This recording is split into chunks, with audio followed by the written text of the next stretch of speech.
नमस्कार दोस्तों, आप सभी का मेरे हिंदी ज्ञान सागर चैनल में बहुत बहुत स्वागत है।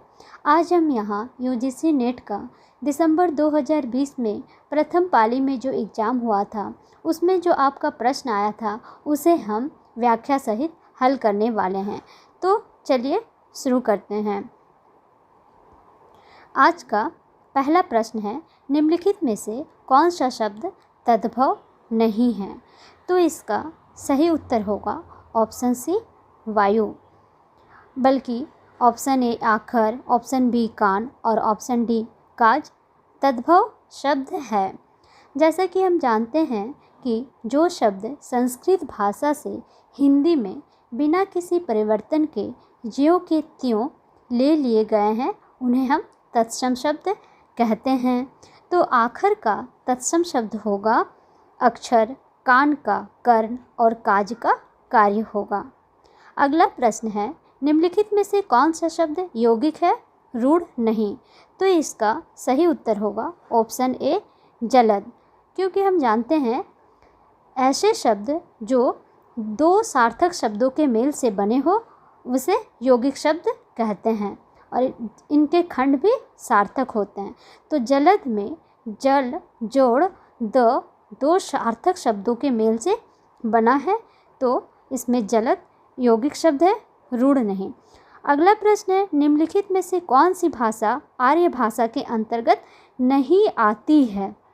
तो देखिए इसमें ऑप्शन है ए अरबी, बी लैटिन, सी फारसी और डी यूनानी। तो इसमें क्या पूछा है? आर्य भाषा के अंतर्गत नहीं आती है, तो इसका सही उत्तर होगा ऑप्शन ए अरबी, बल्कि बी लैटिन, फारसी और यूनानी आर्य भाषा के अंतर्गत आती है। अगला प्रश्न है, तारीख निम्नलिखित में से किस भाषा का मूल शब्द है? तो इसका सही उत्तर होगा ऑप्शन बी अरबी। अगला प्रश्न है, रामचंद्र शुक्ल के अनुसार नाथों की संख्या है, तो इसका सही उत्तर होगा ऑप्शन बी 9। जैसा हम जानते हैं कि रामचंद्र शुक्ल ने नाथों की संख्या 9 बताई है, जो इस प्रकार है: नागार्जुन, जड़ भरत, हरिश्चंद्र, सत्यनाथ, भीमनाथ, गोरक्षनाथ, चरपटनाथ, जलंधर और मल्लार्जुन। अगला प्रश्न है, नगर बाहरे डोंबी तोहरी कुड़िया छई, छोड़ छोई जाई सो बाहे नाड़िया। उपयुक्त काव्य पंक्तियाँ किसकी है? तो इसका सही उत्तर होगा ऑप्शन बी कन्हप्पा की। अगला प्रश्न है, रामचंद्र शुक्ल के अनुसार निम्नलिखित में से द्वयाश्रय काव्य के रचयिता है? तो इसका सही उत्तर है ऑप्शन बी हेमचंद्र की। अगला प्रश्न है, मलिक मोहम्मद जायसी की प्रेम कविता हिंदी साहित्य के इतिहास का काल विभाजन और नामकरण करते हुए उपर्युक्त नामकरण किस साहित्य इतिहासकार ने सुझाया है? तो इसका सही उत्तर है ऑप्शन ए रामचंद्र शुक्ल ने। अगला प्रश्न है, निम्नलिखित में से कौन सी निबंध की तात्विक विशेषता नहीं है? तो इसका सही उत्तर होगा ऑप्शन बी संवादात्मकता। देखिए इसमें पूछा गया निबंध की तात्विक विशेषता नहीं है, इसलिए आप चारों ऑप्शन को ध्यान से देखिए, क्योंकि आने वाले एग्जाम में हो सकता है पूछ लिया जाए निबंध की तात्विक विशेषता कौन कौन सी है।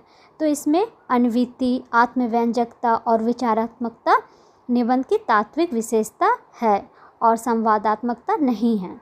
अगला प्रश्न है, त्रिशंकु के नाटककार है? तो इसका सही उत्तर है ऑप्शन सी बृजमोहन सा।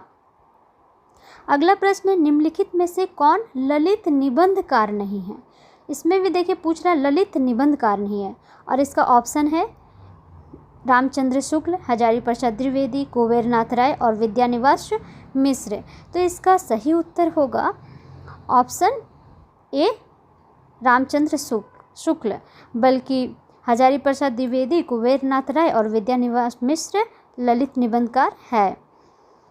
अगला प्रश्न है, लाला ब्रज किशोर और मुंशी चुन्नीलाल निम्नलिखित में से किस उपन्यास के पात्र हैं?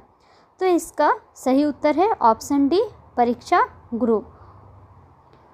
अगला प्रश्न है, आधुनिक ईरान की पृष्ठभूमि पर रक्त रंजित क्रांति का चित्रण निम्नलिखित में से किस उपन्यास में किया गया है? आधुनिक ईरान की पृष्ठभूमि पर रक्त रंजित क्रांति का चित्रण, तो इसका सही उत्तर है ऑप्शन सी 7 नदियाँ एक समंदर। अगला प्रश्न है, सीता हरण तात जनी कहियु पिता संजाई, जो में राम तो कुल सहित कही दसानन जाई। उक्त उदाहरण में कौन सी ध्वनि है? तो इसका सही उत्तर है ऑप्शन ए अर्थांतर संक्रमित वाच्य ध्वनि। ध्वनि दो प्रकार के होते हैं, अभिधामूलक ध्वनि और लक्षणामूलक ध्वनि, और इसमें लक्षणामूलक ध्वनि के भी दो प्रकार होते हैं, जिसमें अर्थांतर संक्रमित वाच्य ध्वनि और दूसरा अत्यंत तिरस्कृत वाच्य ध्वनि। परंतु इसमें क्या पूछा है, इस पंक्ति में कौन सी ध्वनि है? तो इस पंक्ति में ऑप्शन ए अर्थांतर संक्रमित वाच्य ध्वनि है। अगला प्रश्न है, देश प्रेम है क्या? प्रेम ही तो है। इस प्रेम का आलंबन क्या है? सारा देश अर्थात मनुष्य, पशु, पक्षी, नदी, नाले, वन सहित सारी भूमि। उक्त कथन किसका है? तो इसका सही उत्तर होगा ऑप्शन सी रामचंद्र शुक्ल का। निम्नलिखित में से, अगला प्रश्न देखिए, निम्नलिखित में से कौन सा कथन सही नहीं है? तो इसका सही उत्तर होगा ऑप्शन डी अरस्तु का अनुकरण सिद्धांत प्लेटो के अनुकरण सिद्धांत का अनुकरण मात्र है। देखिए इसमें क्या पूछा है, कौन सा कथन सही नहीं है, अर्थात ए, बी और सी ऑप्शन सही है। ए ऑप्शन क्या है, अरस्तु का अनुकरण सिद्धांत प्लेटो के अनुकरण सिद्धांत से सर्वदा भिन्न है, ये सही है। अरस्तु ने स्पष्ट कर दिया है कि कवि और चित्रकार के माध्यम अलग अलग है, ये भी सही है। और प्लेटो ने अनुकरण को सभी कलाओं की एकता का सामान्य आधार माना है, ये भी सही है। और ऑप्शन डी सही नहीं है। अगला प्रश्न है, निम्नलिखित में से कौन सा कथन सही है? तो इसका सही उत्तर है ऑप्शन सी कॉलरिज के अनुसार किसी कलाकृति का मूल्य उसकी कलात्मकता में ही है, उससे बाहर नहीं। अगला प्रश्न है, निम्नलिखित में से किस बिंदु पर महात्मा गांधी और डॉक्टर भीमराव अंबेडकर के बीच मतभेद था? तो इसका सही उत्तर है ऑप्शन बी अलग मतदाता सूची। अगला प्रश्न है, निम्नलिखित में से कौन सा उत्तर आधुनिकता का तत्व नहीं है? देखिए यहाँ क्या पूछ रहा है, उत्तर आधुनिकता का तत्व नहीं है, तो इसका सही उत्तर होगा ऑप्शन डी केंद्रवाद, बल्कि विकेंद्रीयता, विखंडन और स्थानीयता जो है वो उत्तर आधुनिकता का तत्व है। देखिए जब भी ऐसा क्वेश्चन पूछा जा रहा है कि उसमें तत्व नहीं है, मतलब नहीं है, जहाँ भी प्रश्न पूछा जा रहा है, तो उसके सारे ऑप्शन को आप लोग ध्यान से देखिए, क्योंकि हो सकता है फिर पूछ दिया जाए इसके कौन कौन से तत्व है, तो इसके ऑप्शन को भी आप लोग सारे लिख सकते हैं। अगला प्रश्न है, आचार्य महावीर प्रसाद द्विवेदी का अनिस्थिरता शब्द संबंधी विवाद किस लेखक से हुआ था? तो इसका सही उत्तर है ऑप्शन बी बाल मुकुंद गुप्त। अगला प्रश्न है, निम्नलिखित में से कौन सी अवधारणा मार्क्सवादी विचारधारा के प्रतिकूल है? देखिए यहाँ क्या पूछ रहा है, मार्क्सवादी विचारधारा के प्रतिकूल है, तो इसका सही उत्तर है ऑप्शन सी इतिहास चक्र। अगला प्रश्न है, भवानी प्रसाद मिश्र की कविता सतपुड़ा के जंगल में गोंड जाति निम्नलिखित में से किनको पालकर बैठी है? सतपुड़ा के जंगल में गोंड जाति, देखिए निम्नलिखित में से किनको पाल कर बैठी है?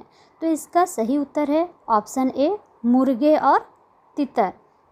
अगला प्रश्न है, रामचरितमानस के उत्तरकांड में उन्होंने ज्ञान की अपेक्षा भक्ति को कहीं अधिक सुसाध्य और अशुभ फलदायिनी कहा है, तो इसका सही उत्तर है ऑप्शन सी रामचंद्र शुक्ल। अगला प्रश्न है, गोरी सोबे सेज पर मुख पर डारे केस, चल खुसरो घर आपने रैन भऊ भई चहु देश। उपयुक्त दोहा अमीर खुसरो ने किस संदर्भ में कहा है? तो इसका सही उत्तर है ऑप्शन सी हजरत निजामुद्दीन औलिया की मृत्यु पर। तो हजरत निजामुद्दीन औलिया कौन थे? वे अमीर खुसरो के गुरु थे और इसकी मृत्यु के समय अमीर खुसरो ने इन पंक्तियों को कहा था। अगला प्रश्न है, ओ मेरे आदर्शवादी मन, ओ मेरे सिद्धांतवादी मन, अब तक क्या किया, जीवन क्या जिया।